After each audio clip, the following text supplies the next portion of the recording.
Un cordial saludo para la docente Luznely Romero y para los compañeros de la asignatura Pedagogía y Currículo. Mi nombre es Natalia Gómez Santamaría y soy estudiante de segundo semestre de la Maestría en Educación en la Corporación Universitaria Minuto de Dios, Uniminuto. Desde la asignatura de Pedagogía y Currículo, una actividad de suma importancia es, a partir de un proceso de reflexión, realizar una aproximación a la educación y la pedagogía desde el ámbito de la práctica pedagógica.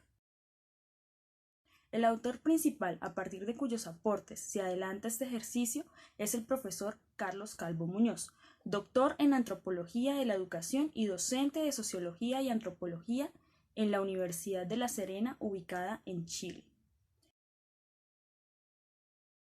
El profesor Calvo, tanto en su video La educación prohibida como en el artículo Territorios y cartografías educativas, ofrece un aporte crítico a la realidad que enfrentamos tanto usted como yo en tanto docentes de distintas instituciones inmersas en una sociedad y, por tanto, dentro de contextos particulares.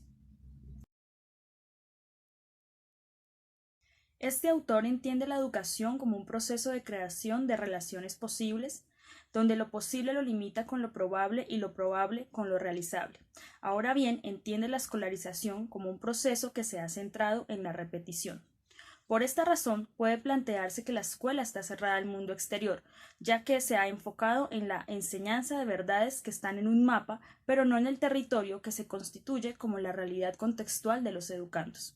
De modo que, en nuestro sistema actual, el mapa reemplaza el territorio y la escuela no es sinónimo de educación, ya que la educación, al escolarizarse, según el autor, se metió dentro de la escuela y se perdieron los criterios exteriores de la naturaleza. De modo que se ha desvirtuado el proceso educativo, que consiste fundamentalmente en descubrir. La escuela no solamente ha silenciado la voz del estudiante, sino que también ha silenciado la inquietud pedagógica del maestro, ya que éste se ha visto en la necesidad casi que obligatoria de ajustar su práctica a normas estáticas que en muchos casos impiden plantear acciones de cambio. A partir de lo mencionado hasta el momento, surge la necesidad y la inquietud imperante de desescolarizar la escuela, de manera que es necesario transformar el paradigma que ha sostenido a nuestra escuela desde hace mucho tiempo y que se ha centrado, por un lado, en limitar, vigilar y controlar el aprendizaje y, por otro, en educar para la competencia y el individualismo. Todo esto a través de la reprensión y del castigo. Al considerar las situaciones planteadas, el interrogante más representativo es el siguiente: ¿de qué manera llevar el pensamiento de Carlos Calvo Muñoz a la actual realidad educativa en la que me desempeño? En otras palabras, ¿cómo desescolarizar la escuela en mi contexto? En primer lugar, a partir de la transformación de la propia práctica que se inicia desde el lenguaje que usamos para comunicarnos con los estudiantes. Debemos resignificar nuestras formas de relacionarnos, evitar el lenguaje restrictivo del no puedes, no debes, tu interpretación no es válida, encaminado a cumplir única y exclusivamente un plan preconcebido expresado en un currículo limitado por un tiempo específico. Es preciso permitir las digresiones, las dudas, las preguntas, los cuestionamientos. ¿Por qué razón? Justamente porque el proceso de aprendizaje se aleja de la linealidad. En segunda instancia, a partir de la modificación de la visión que se tiene de los estudiantes.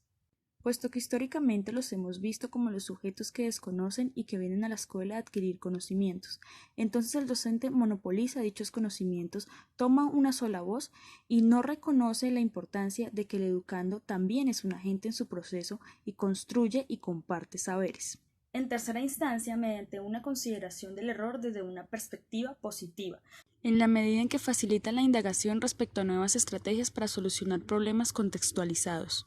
En cuarto lugar, es necesario plantear la evaluación como posibilidad de mejoramiento y no como labor que busca cuantificar y juzgar desde una perspectiva negativa el proceso de aprendizaje. Por último, es fundamental no limitar la formación a espacios vacíos carentes de significado, ya que los estudiantes propenden por actividades que involucran no solo su pensamiento, sino también su capacidad de crear y de expresarse, más allá de las palabras, con el propio cuerpo a través del movimiento. Todos estos elementos deben visibilizarse en proyectos transversales, en los que más allá de las acciones individuales se considere la importancia del trabajo conjunto con los docentes, que nos comprometamos a renunciar a la cultura del mínimo esfuerzo y a involucrarnos de manera directa en un proceso transformacional para lograr grandes cambios.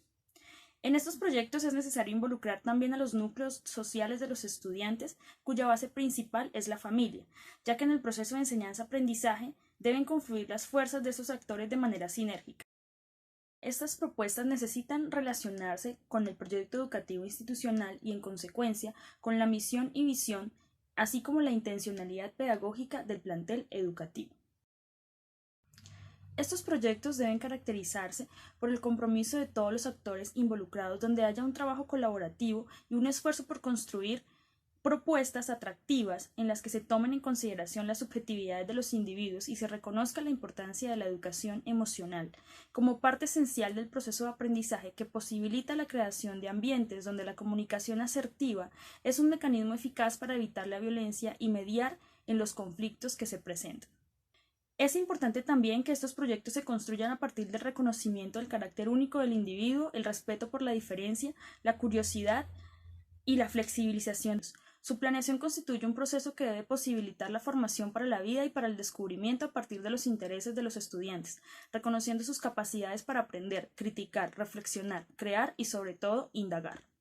En definitiva, además de comprender la diversidad como un elemento esencial en el proceso de aprendizaje, ha de considerarse también la naturaleza dinámica del proceso educativo.